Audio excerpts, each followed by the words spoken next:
Hello and welcome back. My message now is about two things I learnt on an incredible program, and I was working with a great man called Martin Han, and because of some of the travels that I'd had over in Peru with a company called Warrior Sage with Satyen Raja and his family, this was back in 2005, I was able to assist on this program one aspect of it called predicament. And one of the things I got from this program was about understanding more about myself and how I can be of service to another person. So what I'd like to do now is to remind you that there are only two ways of dying. It might sound a bit bizarre, bear with me. That chattering monkey in the back of your head's going, this guy's full of... That's okay. But just, if you can, keep that open heart and just listen. One way of dying is with absolute regret. That would be like, if only I had spoken to them. Why didn't I tell them that I loved them? I woulda, shoulda, coulda. Those types of things.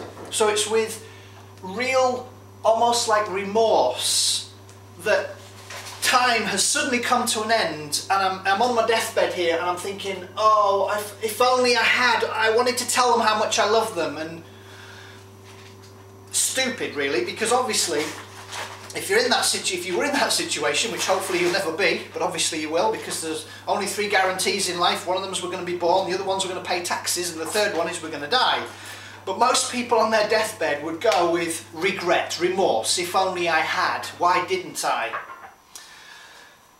Now, if that's true that most people go that way, the other way that people, again it's an invite, is to do so much in their life before they go. It's like, wow, I'm ready to meet your maker, the great one, or whoever, God, whoever you want to call it, Muhammad.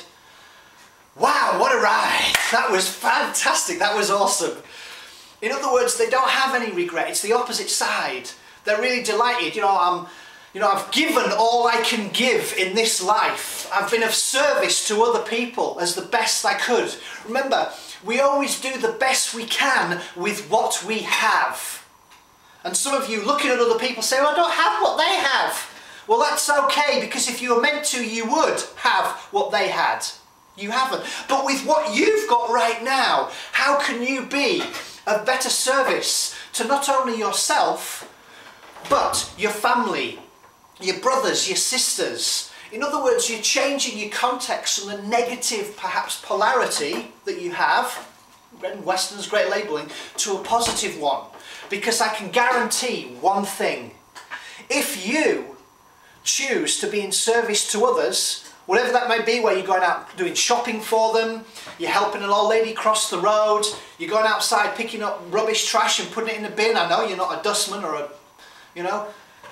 trash can collector, but the point is, anything where you are being in service to others will make you feel good.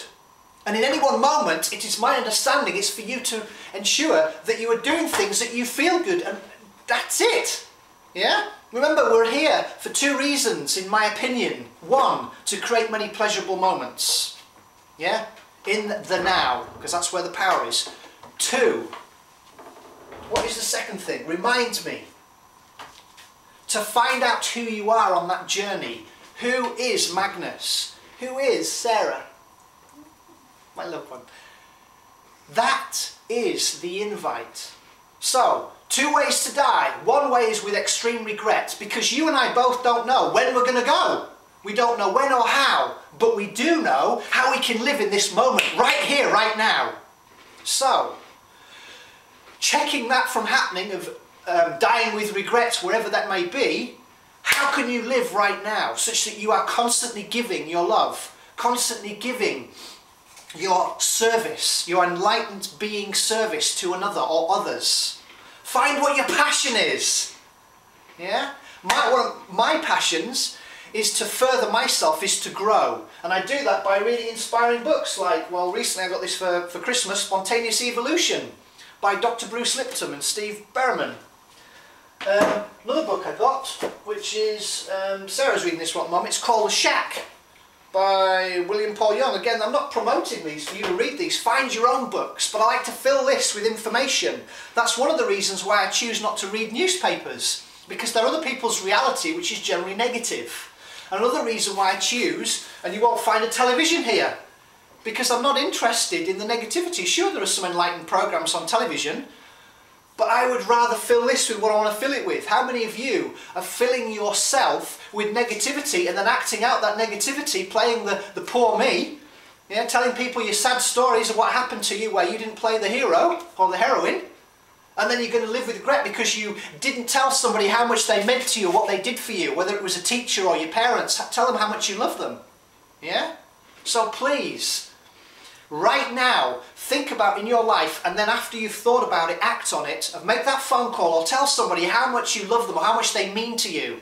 And then you can tick that box off, because you know that when you do go, you won't be living with regret if only you told them you love them. That's just one example. Find in your life. Please. I personally know, right here, right now, that if somebody came in and took me out, took me away from this physical plane, I would not be living with regret. I would be delighted with what I've done.